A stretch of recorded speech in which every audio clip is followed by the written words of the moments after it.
पहले भूले ब्रह्म अखंडित झाई आपुहि मानी।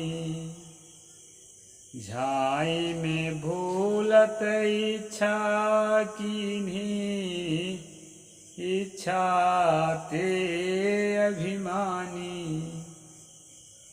नमस्कार साथियों, मैं अविनाश दास रेशनल कबीर यूट्यूब चैनल में आप सबका हार्दिक स्वागत करता हूं। साथियों, चैनल को सब्सक्राइब करें, लाइक करें, शेयर करें, सभी लोगों तक पहुंचाएं।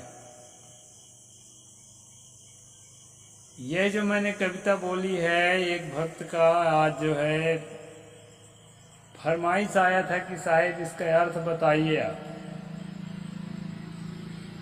पहले भूले ब्रह्म अखंडित का मतलब क्या होता है।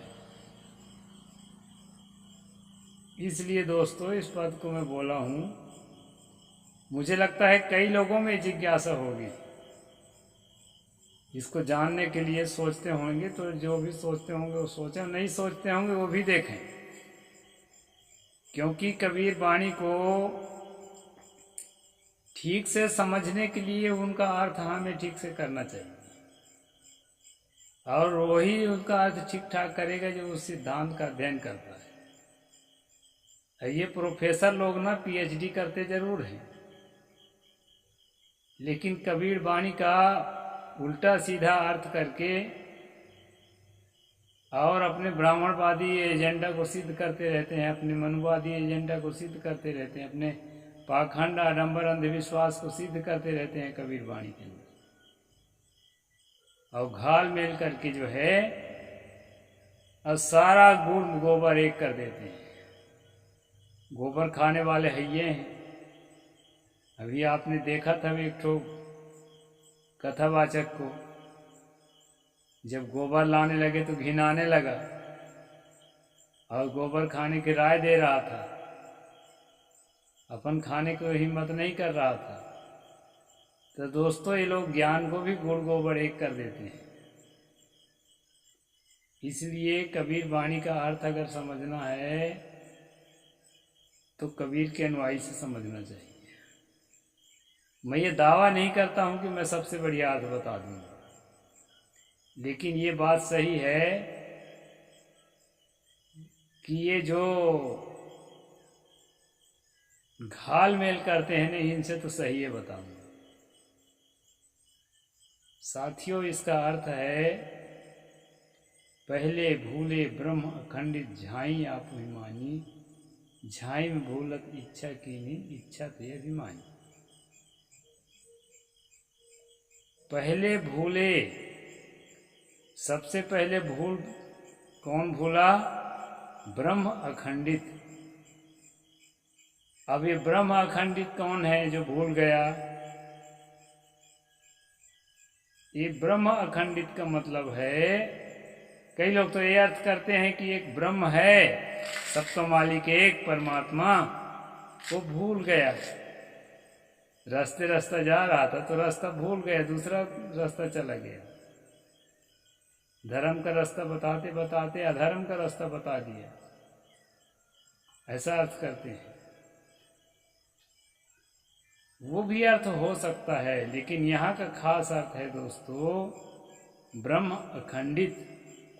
अखंडित का मतलब है जो तोड़ा न गया हो, काटा न गया हो, टुकड़ा न किया गया हो। तो ये जो भूल है वेदांतियों का, स्वामी विवेकानंद भी वेदांती थे और आचार्य शंकर तो वेदांत को शुरुआतें किए हैं, मायावाद, छायावाद और ये ब्रह्मवाद। तो जो अखंडित का मतलब है कि सूर्य भी मैं हूं, धरती भी मैं हूं, जल थल सब मैं हूं, दूसरा कोई नहीं। सर्व खल विदम ब्रह्म एको ब्रह्म द्वितीयो नास्ति अहम ब्रह्मास्मि। सारा कुछ जो भी दिखाई पड़ रहा है सब ब्रह्ममय है, ब्रह्म ही है। एक ब्रह्म के अलावा दूसरा है ही नहीं। और वह ब्रह्म कौन है?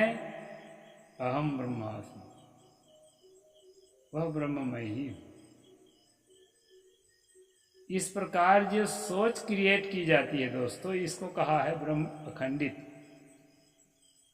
ब्रह्म अखंडित का मतलब है ये सोच। ऐसा कोई व्यक्ति है जिसका नाम है ब्रह्म अखंडित, ऐसा थोड़े। इस तरह जो सोच विकसित की गई है वेदांतियों के द्वारा कि सारा कुछ मैं ही हूं, मेरे से अलग कुछ है ही नहीं, तो कहने सुनने में बड़ा अच्छा लगता है। लेकिन दोस्तों जब आंख खोल के देखेंगे ना, ये आंख बंद करके देखने वाली बात है। आंख खोल के, विवेक के आंख खोल के देखेंगे तो आपको पता चलेगा कि हर अस्तित्व का अपना अपना महत्व है। जो लोग मेरा खंडन करते हैं, वो चाहे ब्रह्मवादी हो, ईश्वरवादी हो, जोहनोवादी हो, जो लोग मेरा खंडन करते हैं तो क्यों खंडन करते हैं? टटोल के अपने दिल में देखें, वो खंडन इसलिए करते हैं कि उनका और मेरा विचार मिल नहीं रहा है। क्यों नहीं मिल रहा है भाई? इसलिए नहीं मिल रहा है कि उसका अस्तित्व स्वतंत्र अस्तित्व अलग है और मेरा अस्तित्व स्वतंत्र अस्तित्व अलग है। दो अलग अलग अस्तित्व हैं, उनका विचार नहीं मिल रहा है। मेरा विचार मेरे से कैसे नहीं मिलेगा? मेरा विचार मेरे से कैसे नहीं मिलेगा? जिस चीज को मैं, जो मेरी धारणा है, जो मेरी भावना है, उसके खिलाफ मैं कैसे जाऊंगा? तो यहीं पर इनका ब्रह्म अखंडित जो है खंडित हो जाता है। यानी कि यदि एक ब्रह्म द्वितीयो नास्ति है तो तुम किसके खंडन कर रहे हो? कौन सा अविनाश दास है जिसका खंडन कर रहे हो? तो ये मूर्खतापूर्ण ज्ञान वेदांतियों का जो है ना, ये आपके कल्याण का ज्ञान नहीं है। कहते हैं इससे एकता आएगी, इससे समता आएगी, इससे न्याय मिलेगा, इससे बंधुता आएगी। किसके साथ बंधुता आएगी जब एक के अलावा कुछ है ही नहीं? तो कौन किससे अन्याय कर रहा है जिसमें न्याय मिलेगा? एक के अलावा कुछ है ही नहीं है। कोई जंगल में जा कर के अकेला रहे, हालांकि पेड़ वेड़ है वहां भी, वो उसका अस्तित्व नहीं, अलग है सब। अभी रात होने के कारण ये नहीं दिख रहे हैं, नारियल के पेड़ मेरे पीछे दिखाई पड़ रहे हैं, लेकिन अब अभी समय अवसर ही नहीं मिलता है मुझे आप लोगों की सेवा करने के लिए, इतना ज़्यादा काम है, इसलिए थोड़ा सा रात में समय निकाल के मैं काम कर रहा हूँ। तो साथियों, जंगल में भी जाएगा तो पेड़ मिलेंगे, बंदर मिलेंगे और कई प्राणी मिलेंगे, कई पत्थर वत्थर सब मिलेंगे, तो वो सब आपसे अलग है। दृष्टा जिसको देखता है, इंद्रियां जिन चीजों के प्रतीत करती है, इंद्रियां और वो प्रतीत में आने वाली चीजें सर्वथा अलग है। और इंद्रियों का केंद्र जो माइंड है, मन है, वो भी इंद्रियों से अलग है। इंद्रियों के संवेदनाओं का संग्राहक है, कलेक्टर है, लेकिन वो इंद्रियां ही नहीं है। इंद्रियां भी, हर इंद्रियां अलग है। नाक का काम देखने का नहीं है, संवेदी अंग है नाक, लेकिन केवल स्मेल के लिए, गंध के लिए है, दृश्य के लिए नहीं है। कान का काम सुनना है तो सुनने का ही काम करो, भी देखने का नहीं करेगा। आंख भी सुनने का काम नहीं। कोई आदमी बहरा है तो आंख से सुन लेगा क्या? नहीं सुने। इंद्रियां भी अलग है। तो ये सब चीजों का अपना अपना अस्तित्व है। कबीर वाणी में इन सब का अपना अपना अस्तित्व माना गया है, और ये सब का अस्तित्व एक आपके चेतना पर, आपके आत्म अस्तित्व पर प्रतिबिंबित होते हैं, तब आप जानते हैं ये सारा संसार को, कि ये पत्ता है, कि ये फल है, कि ये कुर्सी है, कि ये आदमी है, कि ये कीड़ा है, ये जीवित है कि अजीवित है, ऐसा जानते हैं। तो वैसे तो भोले भटके कभी कभी शंकर भी इस बात को स्वीकार करते थे। उन्होंने कहा दृष्टा ही दृश्यात्मतया न दृष्टा, विवेक चूड़ामणि में, यानी कि दृष्टा को कभी दृश्यवत नहीं देखा गया। दृष्टा को अर्थात देखने वाला को कभी दिखने वाली चीज की तरह नहीं देखा गया। बात को समझना, ये जो है ना पहले भूले ब्रह्म अखंडित का मतलब है। कबीर साहब की वाणियों को जब तक ठीक से मंथन करके नहीं समझेंगे तब तक जो है ये बातें समझ में नहीं आती है। झाई आपो ही मानी। अब झाई शब्द कबीर पंथ का एक पारिभाषिक शब्द है, कोई कोड वर्ड है।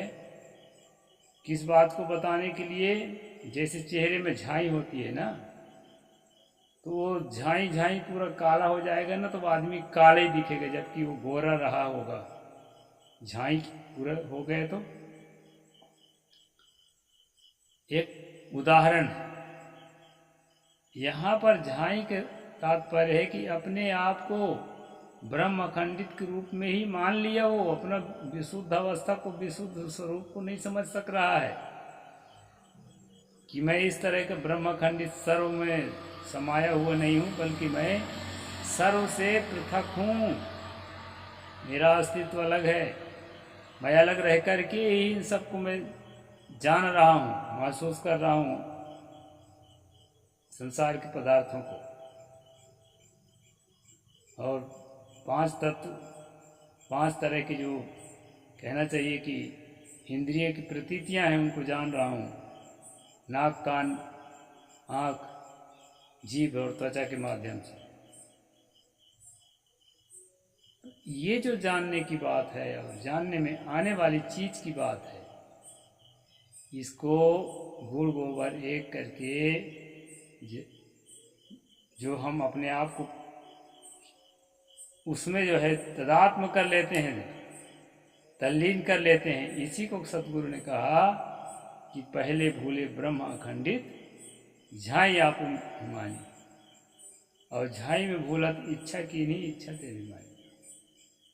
झाई में भूलने के बाद इच्छा किया कि मैं ब्रह्म हूं, तथा कारिता लाया अपने अंदर और अभिमानी हो गया। इसी को ब्रह्म अभिमान कहा जाता है। ये जो अभिमान है, अब देखिए अभिमान भी अकेले में नहीं होता। आप बहुत पैसे वाले हैं, मान लो, मोटा मोटी मैं अर्थ बता रहा हूं, तो आपसे कम पैसे वाला कोई होगा तभी तो उसके सामने आप तन के खड़े हो गए कि अरे मैं पैसा वाला हूं। आप अगर बहुत बलवान हैं तो आपके से थोड़ा कम बलवान कोई दिखेगा आपको, तभी तो आप उसके सामने तन के खड़े होंगे कि मैं बहुत बलवान हूं। तो अहंकार भी सापेक्षता से ही प्रकट होता है। कोई है ही नहीं तो काहे का अहंकार, किसको का अहंकार का प्रदर्शन करूंगा। तो ये अभिमानी होने से काम नहीं चलेगा। ब्रह्म अभिमान से सच्चाई को समझना पड़ेगा। पारक सिद्धांत में आके हम भी सनातनीय रहे हैं, लेकिन पारक का ज्ञान, जब ज्ञान का हथौड़ा लगा तो समझ में आया कि नहीं, तर्क करना, विवेक करना, सच्चाई तक पहुंचने के लिए, बातों को सुलझाने के लिए बहुत जरूरी है। तब ये पारक सिद्धांत में आए, और आए तो मगन हो गए। संसार की चीज़ों को तो समझ ही रहे हैं और सोशल एक्टिविस्ट का काम कर ही रहा हूँ समाज की जागृति के लिए, और अपने पेट भरने के लिए हर्बल मेडिसिन का काम कर ही रहा हूँ। जो भी हुनर मेरे माता पिता ने पढ़ाकर मुझे सिखाया था उसका उपयोग साधु जीवन में कर ही रहा हूँ। और जो है साथियों, ये सब करते हुए ये सब देह गुजर से ज़्यादा कुछ नहीं है। कितना भी कर लेंगे उसकी सीमा देह गुजर तक है। सहज अवस्था की शांति की आवश्यकता सबको है। बड़े बड़े अरबपति खरबपति लोग भी ध्यान के नाम से, मेडिटेशन के नाम से तरसते रहते हैं और समय समय से शिविरों में जाते हैं, विपश्यना में जाते हैं, ध्यान शिविर में जाते हैं और अपने सहज अवस्था को अनुभव करने का अभ्यास करते हैं। तो ये अभ्यास आप सबको करना है, मैं तो करता ही हूँ। और ये अभ्यास करके अपने को अपनी वास्तविकता को समझना है। संसार के वास्तविकता को नहीं, संसार की वास्तविकता, अपनी वास्तविकता को समझने के बाद आप ही तो फिर संसार को समझेंगे। जब अपनी वास्तविकता को ही नहीं समझ पा रहे हैं, संसार को क्या समझेंगे। अपनी शक्ति को, अपने ज्ञान को, अपनी क्षमता को समझ ले पहले, फिर संसार को समझें। तो झाई आप हिमानी झाई मूलत इच्छा की नहीं इच्छा फिर मानी। ये जो पंक्ति है दोस्तों, इसका अर्थ मैं इस ढंग से करता हूँ और फैलाया जा सकता है। और जो है आपके समझ में इससे कुछ भिन्न अर्थ होगा तो कमेंट बॉक्स में मुझे संदेश देना। और अब मैं यहाँ नेटवर्क की कमी के कारण लाइव तो नहीं चला सकता, नहीं तो लाइव चला के मैं आपसे बातचीत भी करता। ये देहात है दोस्तों, यहाँ नेटवर्क बहुत कम रहता है, इसलिए ऑफलाइन में मैं वीडियो बना के और अपलोड कर देता हूँ। आज बस इतना ही। साहिब बंदगी, जय जोहार, जय भीम, जय भारत, नमो बुद्धाय।